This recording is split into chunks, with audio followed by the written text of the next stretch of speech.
This week we're bringing you the offseason buzz. Today's recent news that Albert Haynesworth, the Washington Redskins, has demanded a trade and says that he will not attend upcoming minicamp. Gail, what are your thoughts on this?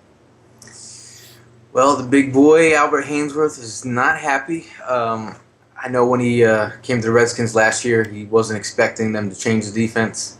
And you have to look at, you can look at it from a fan's standpoint, and you could be upset, especially if you're a Redskins fan. You paid him a guaranteed 41 whopping million dollars, and now he doesn't want to play. But if you're looking at it from a player's perspective, player's always playing for his next contract.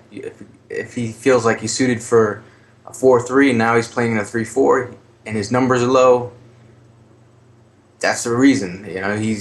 He has no way to negotiate after that if he has a poor season.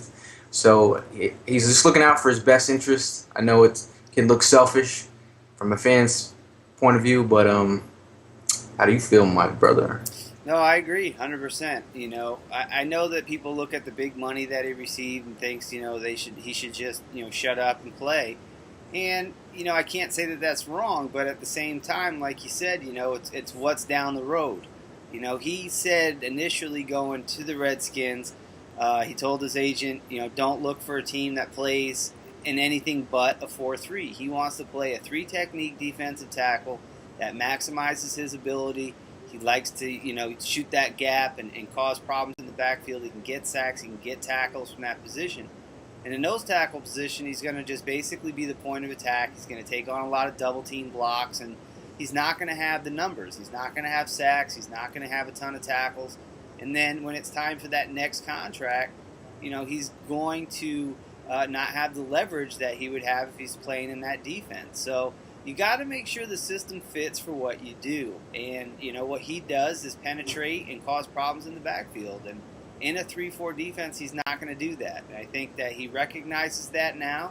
And he's saying, hey, if you guys have switched to this style of defense, I wouldn't have came here had I known you were going to this style of defense. So, let's go ahead and just part ways now and get a trade and get me out of here and move me to a team that fits my needs. So the question now becomes, what do they do with him? Obviously he's disgruntled. He's probably going to cause a lot of turmoil in the locker room, and he'll be a guy that if he does come in, he's going to be a pain in the butt. And, what does Shanahan do? Does he take that hardline stance? I mean, here's the thing. Shanahan's first year there. He's got to set precedent. He's got to say to his guys, hey, a certain behavior is not going to guarantee that you're going to get a certain outcome. So if he go ahead and allows players to dictate what they're going to do, then Shanahan may lose a lot of leverage with his players when it comes to other guys wanting, a trade or a contract situation or whatever. So he has to set the tone and tell, obviously one of the biggest name players on the team, this is how we do things. And, what they do from here, I don't know. What do you think happens? I think it's a tough situation either way. It's a lose-lose. I think you brought him in here and you gave him all that guaranteed money, so you're going to lose that regardless.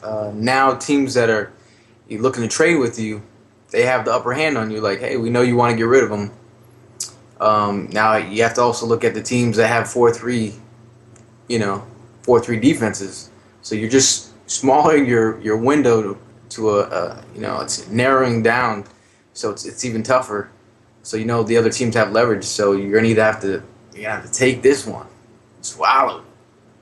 Yeah, I think ultimately Shanahan will just cut his losses and say, look, he'll look at the roster. If they can find somebody that can play nose tackle, they'll look that and say, hey, we got a guy here that'll fill in just fine. Why don't we go out and try to fill some more needs before we head into training camp and just go ahead and nip this in the bud. You don't want this problem to linger. You don't want them to continue to create waves and be in every headline in Washington. As you know, it's a media frenzy there.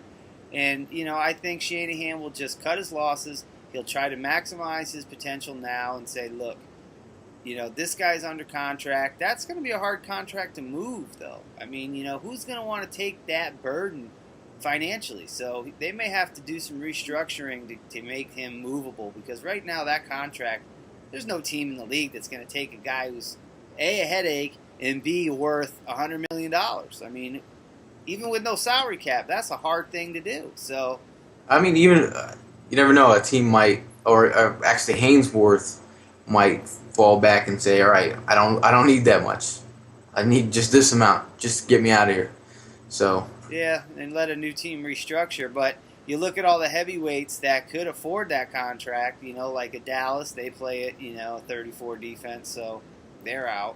I don't know. It'll be interesting to see how it all plays out. I think Shanahan will look for a team, though, that's willing to make a move and maybe has some key pieces that he needs. Maybe Oakland Raiders is a team that comes into play. yeah, I know Washington needs wide receivers, though, so it may be a wide receiver heavy team that makes a move. We'll see. maybe Haynesworth to the Eagles for Freddie Mitchell. That's a dream. And Freddie Mitchell's selling TV somewhere, I think. Yeah, no. Anyway, this is Steve O'Reilly. That's Gail Saunders. We're giving you the off-season buzz. Albert Haynesworth requesting a trade, and it should be interesting times out in Redskin Nation. We're giving you the skinny 24/7.